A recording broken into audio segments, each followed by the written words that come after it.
Para quienes habitamos en esta periferia llamada Almería, acostumbrados a que el viento del poniente nos despeje la idea, resulta fascinante observar el fenómeno clínico que ocurre en el centro geográfico peninsular. Parece existir un patógeno desconocido en los pasillos del Palacio de la Moncloa, que afecta exclusivamente al nervio óptico y la memoria episódica de su inquilino.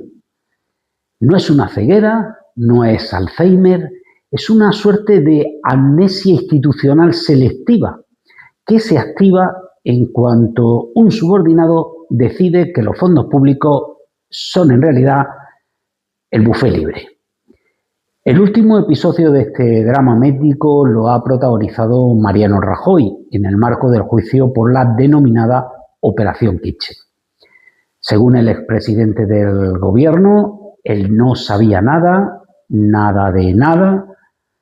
Resulta que alguien que es capaz de coordinar los designios de un país ignora que su tesorero, un tal Luis Bárcenas, que no pasaba por allí a por tabaco, sino que fue gerente, senador y guardián de las esencias contables del Partido Popular, tenía acumulado 48 millones de euros en cuentas en Suiza. Al parecer, en el universo de Mariano Rajoy, descubrir que tu hombre de confianza tiene una fortuna oculta es un evento tan sorpresivo como que llueva en el desierto de Taberna.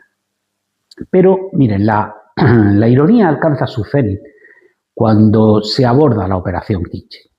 Sostiene el expresidente que aquel despliegue de agentes y recursos para, presuntamente, sustraer información comprometida a Luis Bárcenas fue una iniciativa espontánea de unos cuantos policías con exceso de celo.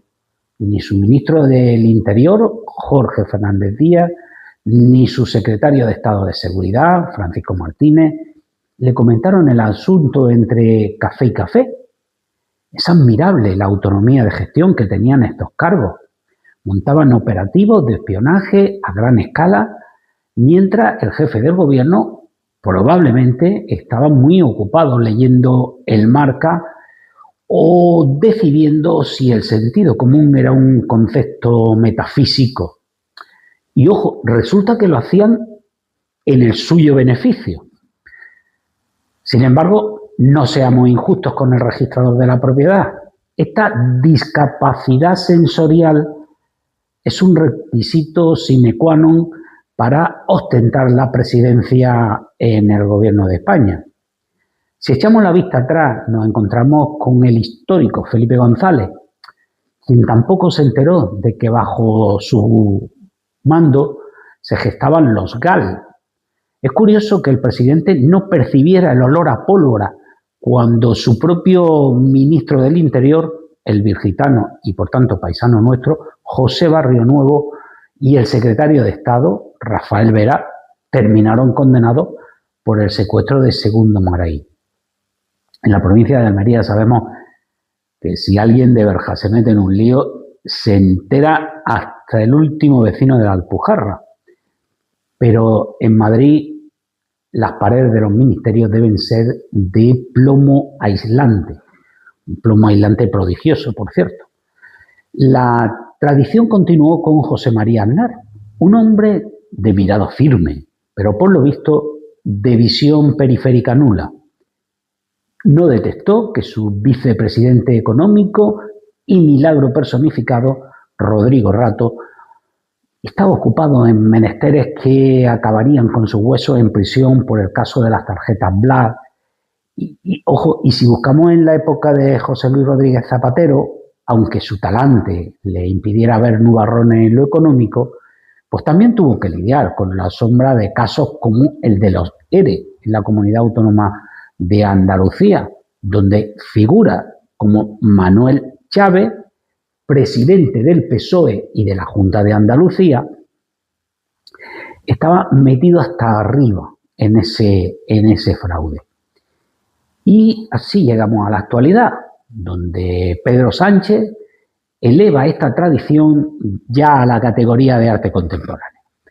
Resulta asombroso que el actual presidente del gobierno, pues, no tenía ni la más remota sospecha de las andanzas de su otrora todopoderoso secretario de Organización y ministro José Luis Ábalos, o de que el asistente de este, un tal Coldo García, estuviera presuntamente haciendo el agosto en mitad de una pandemia. Tampoco parece que Santos Cerdán, el número 3 y hombre fuente del partido, pues vaya, de ese tampoco notó nada extraño en su comportamiento. No, tampoco sabía lo de su mujer, ni sabía lo de su hermano. Miren, sin duda es preocupante el estado de salud del presidente Pedro Sánchez. La conclusión es evidente. El sillón presidencial no es un puesto de mando, es una campana de vacío. Ser presidente exige desarrollar la capacidad de no ver lo que tienes sentado a tu derecha y de olvidar el nombre de quien financia las campañas. Quizás sea el aire de la meseta, el exceso de moqueta, pero es un alivio saber que mientras en la provincia de Almería nos desvelamos por si llega o no el AVE, nuestros líderes disfrutan de esa paz espiritual que solo otorga la ignorancia absoluta de lo que ocurre en su propio despacho. No es que nos mientan, es que padecen un trastorno de la percepción que les impide ver lo evidente. Y ante una patología tan severa, lo único que cabe es la compasión o una buena carcajada.